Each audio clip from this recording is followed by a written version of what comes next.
விஜய் இப்படி பண்ணுவாருன்னு கொஞ்சம் கூட யாருமே எதிர்பார்த்திருக்க மாட்டாங்கல்ல. ச்சே! இவர் போயும் போய் இந்த அளவுக்கு கீழ்த்தனமா நடந்துட்டு இருக்காரு அப்படின்ற மாதிரி தான் இப்போ 2 நாட்களா சமூக வலைதளங்கள்ல பரவலா பேசப்பட்டுட்டு வருது. எல்லாருக்குமே தெரிஞ்ச விஷயம் தான் விஜய், சங்கீதா விவாகரத்து வழக்கு வந்துட்டு பெரிய அளவுல வெடிச்சிருக்கு.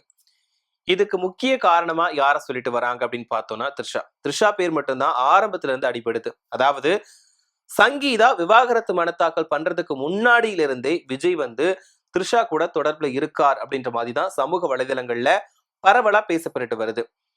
அதாவது கொஞ்ச நாளைக்கு முன்னாடி வெளியூருக்கு 2 பேருமே போயிருக்காங்க. நடிகை த்ரிஷா, விஜய் 2 பேருமே போயிருக்காங்க. அது சம்பந்தமான புகைப்படங்களையுமே த்ரிஷா வெளியிட்டு இருந்தாங்க. இதெல்லாம் பாக்குறப்போ என்ன சொல்லியிருந்தாங்கன்னா, விஜய்க்கு வந்து அரசியலுக்கு வந்து கூட திருந்தவே இல்லையா? இவர் எப்படி மக்களுக்கு நல்லது பண்ண போறாரு? த்ரிஷா பின்னாடியே சுத்திட்டு இருக்காரு. இங்க 1008 பிரச்சனை இருக்கு. அதுக்காகலாம் குரல் கொடுக்காம த்ரிஷா பின்னாடியே சுத்துறாரே, இவர் வந்து சுயநலவாதியா? அப்படின்ற மாதிரிலாம் கேள்வி எழுந்துச்சு. இது ஒரு பக்கம் இருந்தாலும் இப்போ சங்கீதா விவாகரத்து மனு தாக்கல் பண்ணிட்டாங்க. இது பெரிய அளவுல சர்ச்சையா வெடிச்சிடுச்சு. விஜய்க்கு எதிராக நிறைய பேர் வந்து எதிராக குரல் கொடுத்தாங்க. ஆனா விஜய் இன்னைக்கு வரைக்கும் வாயை திறக்கல. இப்படிலாம் போயிட்டு இருக்கும்போது விஜயோட ஆதரவாளர்களான அவர்களோட ரசிகர்கள் இருக்காங்களே, அவங்களோட பேசக்கூடிய வார்த்தைகள்லாம் கேட்கும் போது அப்படி தேன் வந்து பாயுது அப்படின்னு சொல்லலாம். அந்த அளவுக்கு கீழ்த்தனமான வார்த்தைகளை பயன்படுத்தி எப்படிலாம் பேசக்கூடாதோ அப்படிலாம் பேசி சங்கீதாவையும் திட்டி பேசியிருந்தாங்க. அவங்களோட அண்ணன் விஜய்க்கு வந்து முட்டு கொடுத்துமே பேசியிருந்தாங்க. ஆரம்பத்துல விஜய் கட்சி ஆரம்பிச்சது போது வந்துட்டு எல்லாருக்குமே எதிர்பார்ப்பு அதிகமா இருந்துச்சு. எப்ப புதுசா ஒருத்தர் வராருப்பா, அவருக்கு வந்து வழி விடுங்க, அவர் நல்லது பண்ணட்டும், நீங்களே எத்தனை காலம் தான் ஆட்சி பண்ணுவீங்க அப்படின்ற மாதிரி நிறைய பேர் சொன்னாங்க.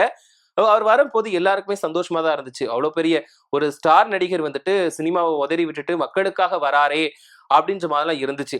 ஆனா இந்த த்ரிஷா விஷயம் வெளியே வந்ததுக்கு அப்புறமா அவர் மேல இருக்கக்கூடிய நல்ல அபிப்பிராயம் எல்லாருக்குமே கொஞ்சம் கொஞ்சம் குறைய ஆரம்பிச்சது. அது மட்டும் இல்லாம விஜயோட ரசிகர்கள் வந்து அவருக்கு முட்டு கொடுத்துட்டு தான் இருந்தாங்க. கீழ்த்தனமான வார்த்தைகளை பயன்படுத்தி அவங்களுக்கு கருத்துக்களை தெரிவிச்சுட்டு வந்தாங்க. சோ இதுக்குமே வந்து விஜய் வந்து எதுவுமே சொல்லிக்கல. அதாவது அப்படி பேசாதீங்க, என்னோட குடும்ப விஷயத்தை பத்தி பொது வெளியில பேசாதீங்க அப்படின்னு கூட அவர் எதுவுமே கண்டனம் தெரிவிக்கல, எச்சரிக்கையும் விடுக்கல, அறிவுரையுமே வழங்கல. சோ இது இப்பெல்லாம் போயிட்டு இருக்கும் போது நிறைய பேர் நிறைய விஷயங்களை கருத்துக்களை சொன்னாங்கப்பா. பிரபலங்களுமே விஜய், சங்கீதா விவாகரத்து மனு தாக்கல் தொடர்பா நிறைய விஷயங்களை பேசியிருந்தாங்க. இப்போ இந்த பிரச்சனைக்கு இன்னும் பெரிய அளவுல கொண்டு போறதுக்காக விஜயே ஒரு நல்ல விஷயத்த பண்ணிட்டாரு. அது என்னன்னா, ஏஜிஎஸ் தயாரிப்பு நிறுவனத்தோட மகனோட திருமண நிகழ்ச்சியில கலந்துக்கிறதுக்காக விஜய் போயிருக்காரு. விஜயே ஒரு இன்வைட் பண்ணியிருந்தாங்கன்னா எப்படி போயிருக்கணும்? இப்போ அரசியலுக்கு வந்துட்டாரு. ஒண்ணு தனியா போயிருக்கணும், இல்லாட்டா அவங்களோட குடும்பத்துல அவங்க அப்பா அம்மாவையாவது கூட்டிட்டு போயிருக்கணும். ஆனா இவர் தான் நல்ல யோக்கியனாச்சே. அப்ப எப்படி திரும்ப போயிருக்காரு? விஜய் வந்து த்ரிஷாவை அவரோட கார்லயே கூட்டிட்டு போயிட்டு ஃபங்க்ஷன் அட்டன் பண்ணியிருக்காரு. சோ நட்பு ரீதியா கூட 2 பேரும் போயிருக்காங்க. ஒரே காஸ்டியூம் போட்டுட்டு போயிருக்காங்க. அதாவது ஒரு கணவன் மனைவிக்குள்ள எப்படி அண்டர்ஸ்டாண்டிங்ல இருந்து ஒரே காஸ்டியூம் போட்டு போவாங்களோ அதே மாதிரி காஸ்டியூம் போட்டு போயிருக்காங்க. இதனாலதான் வந்துட்டு ரசிகர்கள் வந்து கொந்தளிக்க ஆரம்பிச்சிருக்காங்க. விஜய் வந்து வச்சு செஞ்சுட்டு வராங்க. நீ திருந்தவே மாட்டப்பா, உனக்கெல்லாம் வந்து பொதுமக்கள் முக்கியம் கிடையாது, த்ரிஷா மட்டும்தான் முக்கியம் அப்படின்ற மாதிரி அவங்களோட கருத்துக்கள் வெளியிட்டு வராங்க. ஏன்னா எந்த அளவுக்கு விஜய்க்கு சப்போர்ட் இருந்துச்சோ, சங்கீதா மனு தாக்கல் பண்ணப்போ கூட விஜய் மேல வந்து நிறைய பேர் வந்து சப்போர்ட் கொடுத்துதான் பேசிட்டு இருந்தாங்க. இப்போ அந்த சப்போர்ட் எல்லாத்தையுமே அவரே மண்ணை வாரி போட்டுக்கிட்டாரு அப்படின்னு தான் சொல்லணும். ஏன்னா அந்த அளவுக்கு கேவலமா இருக்கு. கொஞ்சம் கூட கூச்சமே இல்லாம ஒரு நடிகை கூட நம்மளை தொடர்பு வச்சு பேசுறாங்க, அப்போ அந்த நடிகை கூடயே நம்ம திருமணத்துக்கு போறோமே அப்படின்ற கொஞ்சம் கூட கூச்சமே இல்லாம விஜய் வந்து அந்த ஃபங்க்ஷனை போய் அட்டன் பண்ணியிருக்காரு. இதுதான் இப்போ வந்து பெரிய விவாதமா மாறி இருக்கு. அதாவது நேத்து நைட்ல இருந்து இந்த ஒரு விஷயம் மட்டும் தான் ரொம்பவே விவாதமா மாறி இருக்கு, பேசுபொருளா மாறி இருக்கு. இது எங்க போய் முடிய போகுது அப்படின்னு கூட தெரியல. என்னன்னா அந்த அளவுக்கு விஜய் வந்து மக்களை பத்தி கண்டுக்காம, ஏன்னா ஒரு பிரச்சனை வெடிச்சிருச்சு. அப்போ அந்த பிரச்சனைக்கான முடிவு இப்ப விஜய் கிட்ட மட்டும்தான் இருக்கு. விவாகரத்து மனு தாக்கல் பண்ணதுக்கு அப்புறம் விஜய் தரப்புல இருந்து எந்த எதிர்ப்பும் வரல. அவரோட தரப்பு நியாயத்தை கூட விஜய் சொல்லல.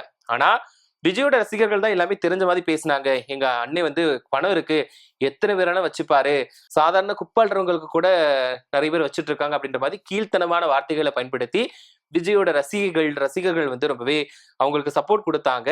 அதுல அவங்களோட கீழ்த்தனமான வார்த்தைகள் எப்படி இருந்துச்சு அப்படிங்கிறது எல்லாருமே கேட்டிருப்பீங்க. இப்போ இந்த பிரச்சனையை இன்னும் கொஞ்சம் பெருசாக்குற வகையில விஜய் வந்து நல்ல விஷயம் பண்ணியிருக்காரு. எப்பா நீங்க வந்து உங்களுக்கு என்ன தெரியணும், நான் யார் கூட தொடர்புல இருக்கணும்னு தெரியணுமா, அது வந்து இந்த பொண்ணு தான் அப்படின்றத காட்டி கொடுக்குற மாதிரியே ஃபங்க்ஷனுக்கு போயிருக்காரு.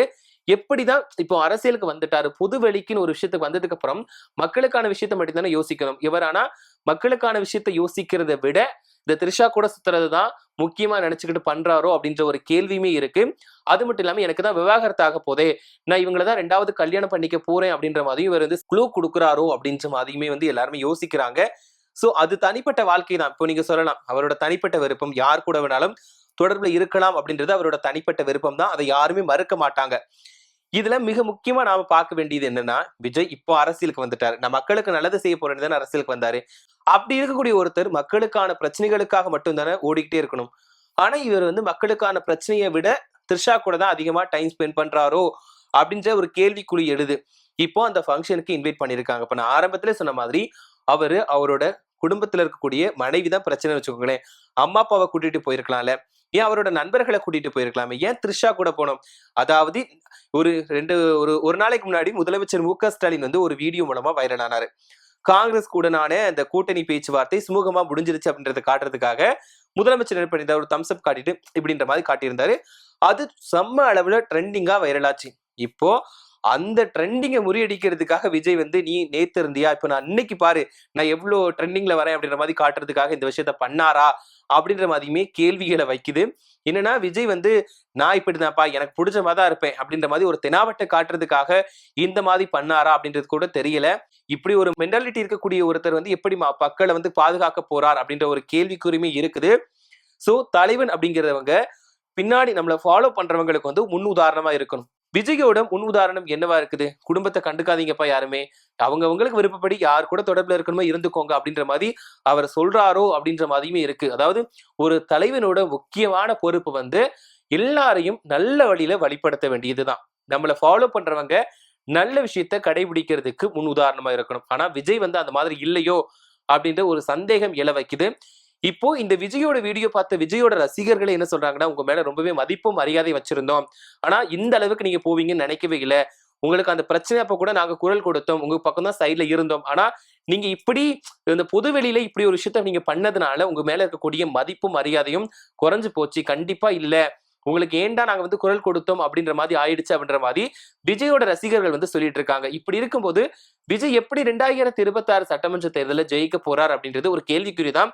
கண்டிப்பா வாய்ப்பே இல்லை அப்படின்னு தான் நாம சொல்லணும். ஏன்னா இந்த ஒரு சின்ன விஷயம், குடும்ப பிரச்சனை பெரிய அளவுல வெடிச்சதுக்கு கூட குரல் கொடுக்க முடியாத விஜயால எப்படி பொதுமக்களோட பிரச்சனைக்காக குரல் கொடுக்க முடியும் அப்படின்றதுதான் எல்லாரோட சந்தேகமுமா இருக்குது.